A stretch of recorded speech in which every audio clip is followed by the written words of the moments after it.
Good evening, everybody. So, hard days at work, and I get home, and one of the breakers got blown. So I come over here, reset the breaker, and I hear this drip, drip, drip. Like, great, just what I need. Work after I get home from a hard day's work. So I had this Omni filter I put in probably 8 years ago, and we've been changing the filters like every 6 months or whatever the recommended interval is. Well, this collar, this bottom piece here, got so hard to take off that we darn near broke the handle here. This is what you use to slide up here and then rotate it off. Well, we even greased the threads on that, and it got so hard to get off that it almost broke the wrench, and I didn't want to mess with it anymore, so I turned it on to bypass. Well, here apparently for probably been a couple weeks. You can see all this wood is wet right there. Let me show you. Right there. You see the drip of water. It's been leaking from that end right there where the plumbing goes into the side of it. So, being it was probably about 8:15 at night, hop in the car, take some measurements, hop in the car, run over to Home Depot, and of course it closed at 8.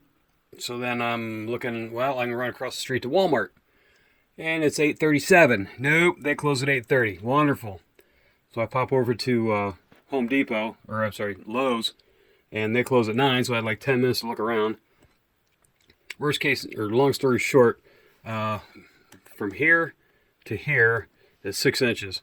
And at Lowe's, they didn't have any house filter system that was 6 inches. All they had was 5-inch. So for now, what I'm going to do is just put pipe straight across. I'm going to eliminate all this and put plumbing in there instead. I may come back in a month or two and try and put another house filter in, but I don't know. Track record on these isn't very good because these were, I mean, it took every ounce of strength I had to get it off the last time. Like I said, I put grease on the threads, grease on the O-ring. I don't know, something about the water going in this plastic housing. It makes it brittle over time. So yeah, so I came out and heard that dripping. So I took my wrench, put it on these threads, and then of course it made it worse. It put a crack down here. So anyways, I'm gonna take them off and put some plumbing in. So what I got is unions. I put in unions years ago, so I take that off and take that off, and then this whole thing should come out. Alright, so when you start on this, you want to make sure the water's turned off, which for me is right there, coming into the house. It's coming out of the outside to the inside. Shut that off right there. That's a water meter right there. So turn that off, and then we're going to take the two unions apart, and that's going to let a bunch of water drip. So I got the bucket here. I'm going to put the bucket underneath and let that drain out. And it may drain for a while because all the water that's in the house, first, second, and third floor, you know, the tubs, the sinks, the toilets, all the supply lines are going to drain down into this. So luckily my drain in the floor is right next to me, so I'll if it gets full, I'll just dump it in there. Alright, so this one I had to turn this way. Of course my crescent wrench was just barely too small.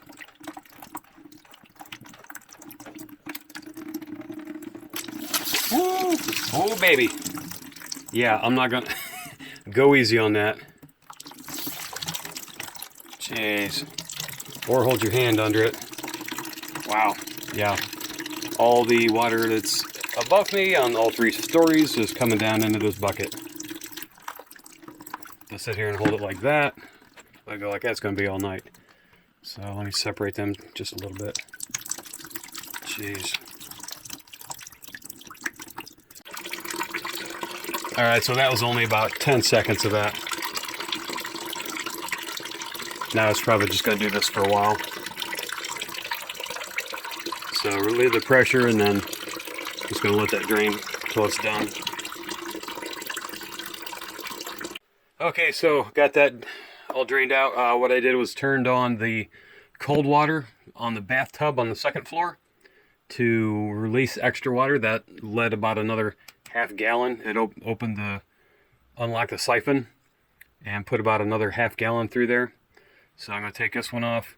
This one should go the other way. It should go this way to open. And then we'll take this out. Alright, so we got that out of there. And what we're going to do is go over to the vise, take that part out, take that part out, and then we'll piece together our plumbing couplings, like I think about a 3-inch, 3.5-inch pipe nipple, and we'll bridge the gap between those two. So we're looking for 6 inches between the blue ends. Alright, so yeah, I couldn't quite get the wrench into this spot right here because it's real skinny. You can use a skinny wrench or the part next to it, the hex. It's right there. This fit on and it turned the whole thing anyway, so no big deal.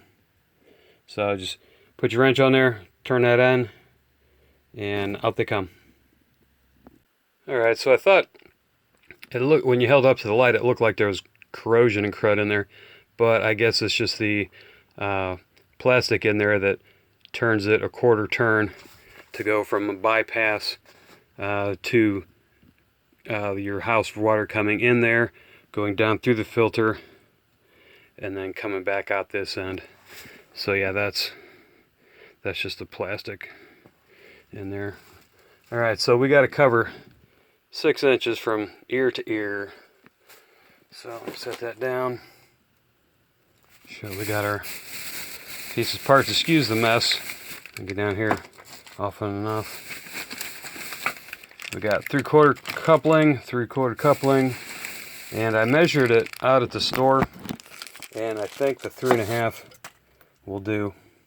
So now when you measure these, let me get this off here real quick. When you measure them, you can't put them end to end because the threads go in about 1/4 of the distance. So when you're measuring how much room you need, can't go like that because you screw them in. So about to the collar, almost halfway on the threads is what you want to figure for your estimate. And then put those all together like that, and then measure also 1/3 of the way in from that. So with 2 of these and 1 of these, that should give me the 6 inches I need. And make sure that the original part goes down in there. Yes. I goofed originally because the copper that's on the other end of this was 1 inch, but pipe threads always are measured by the inside diameter. So, general note to everybody, in case you didn't know that. Plumbing thread is measured by the inside diameter, not the outside. So, hopefully that'll help you there. So let's get these all put together. Alright, so when you're putting thread tape on, I always go by, when you're screwing it in, you want it to be further putting the tape into the joint. So you want to go this way, which would be clockwise if you're looking at it like that. Make sure you don't leave it clear out here into the threads, into the opening. Try and get it right on the edge of the threads there. And pull it tight. I doubled this one because it's really wide, so that gives me double the amount. So make sure you got thread tape on there, otherwise your fittings will leak when you put them all together. So I'm going to do all those, and then both ends of the pipe nipple. Alright, so when you put the thread tape on, you want to put it on tight so it digs into the threads. And then you want to go with your pipe wrench into the fitting, and you want to go until it almost won't go anymore. Sometimes it feels like you're going to break it,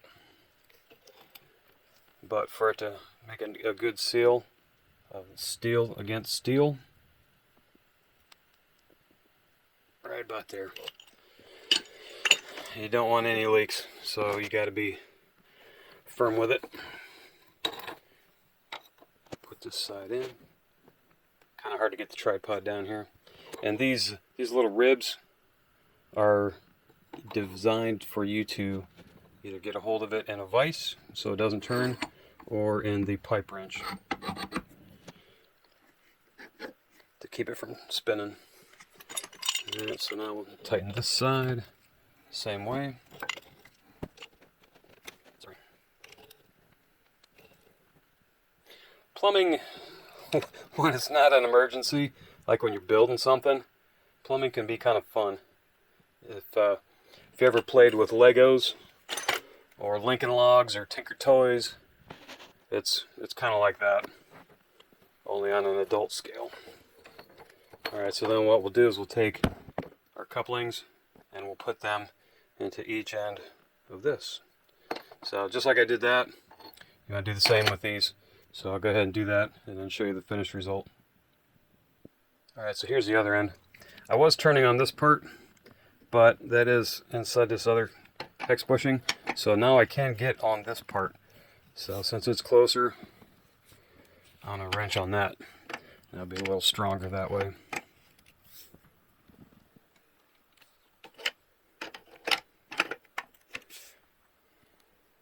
And again, you want to tighten it till it's a very firm snug. Everybody's version of snug is a little different, but pretty much till it almost won't turn anymore.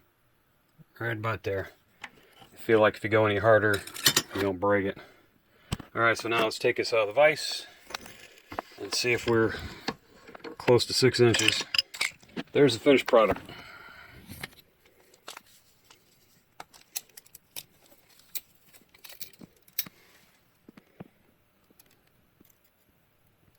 And we are at 5 3/4. That will work, because what happens is, I'll take you over here real quick. Okay, so like I said, this is 5 3/4, but the way this thing is, I got lots of wiggle room, so this should fit just perfect. Yep. So let me put that in there, and then we'll show you how it snugs up. Alright, so I got this end put in, then I put the two pieces together in that. Alright, tighten here, and we're good to go. And then we'll turn the water on and hope we don't have any leaks. Alright, one little side note here. I had ground wire come from the box to the pipe to ground that water line, and then also here I had one from here up to here through the loop, because what happened was when the plastic was in here, the filter, the current wouldn't go through, so I had to jump across this. And when I was putting this back together, this thing was kind of sparking a little bit, but now that I got everything tight, it's not sparking anymore. So what we did with the other things is we grounded them up top, sanded some of the metal down, get through the crud on there, and then put a hose clamp on there to help ground everything out. So that's a little side note on that. So yeah, gotta tighten this up, tighten that up, and turn the water on. Alright, so we got everything nice and tight. You tighten these union fittings until they don't go anymore. And you can feel it closing in, and it's not going to turn without breaking it. Alright, so moment of truth. Here comes the water. Ooh, I see a little bubbling, and that one's leaking right there. Alright, turn that off. We'll tighten that one up a little more. Hopefully that cures it. Alright, let's try it again.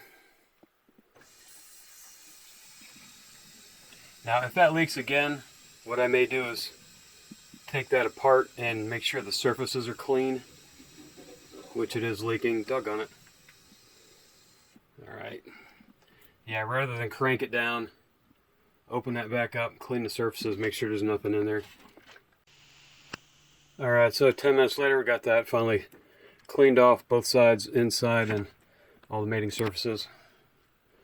Tightened it up good and snug. Please, Lord, let this seal. Here we go. Wipe that off to look for.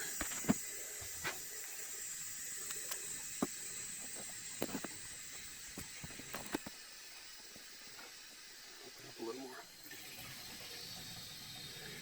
Yeah, at first it won't show a leak because it's going to pressure everything. And once everything's pressurized, that'll show if it's got a leak.